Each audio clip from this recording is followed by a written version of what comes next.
What is a digital strategist and how did you even become one? Yeah, so your digital strategist is that person that essentially is going to plan out all of the digital assets that you're going to need, from things like your website, your email list, your notification list, your content marketing strategy, your social media strategy, your e-commerce strategy, your data and analytics. How are you collecting and sorting out data on your audience? How are you doing your digital market research so you understand what's happening within your space? Your digital strategist kind of ties all of these things in together, so that you can navigate the digital space and really build your presence online and do business online. How do you become one? Well, um, there's a platform that I like to recommend to people called digitalmarketer.com. And one thing that Digital Marketer does is they break down all the 12 disciplines that make up a digital marketer. Ideally, a digital strategist should know everything, like have a good base of all 12 of those disciplines, but you want to be able to specialize in three of those areas. So for me, I specialize in web development, search engine optimization, data and analytics, content marketing, um, and copywriting, right? How did you specifically become one and why?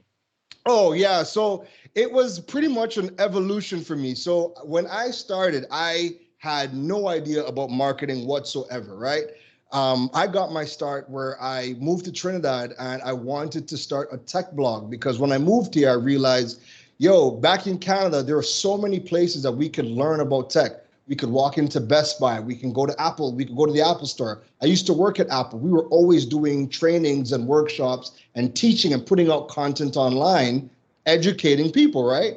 Coming to Trinidad, there's no spaces whatsoever teaching technology. So I wanted to be able to create a platform that taught people how to get the most out of their smartphone devices, review products, teach people how to use them and whatnot. In learning, in wanting to do that, I had no idea about a blog. I had to learn how to build websites. When I built the website, I then had to start learning, okay, well, how do I get my content to show up on Google? I had to learn SEO.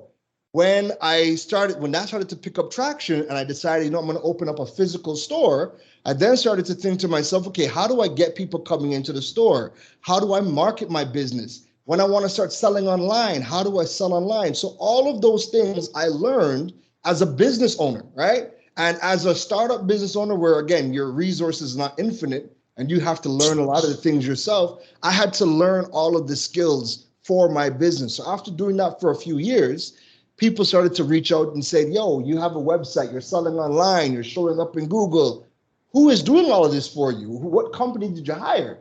And I'm like, who did I hire? It's me. I learned everything, right? So as time went on, people started to reach out for help, for assistance, calls to do workshops, small things. And then the pandemic hit.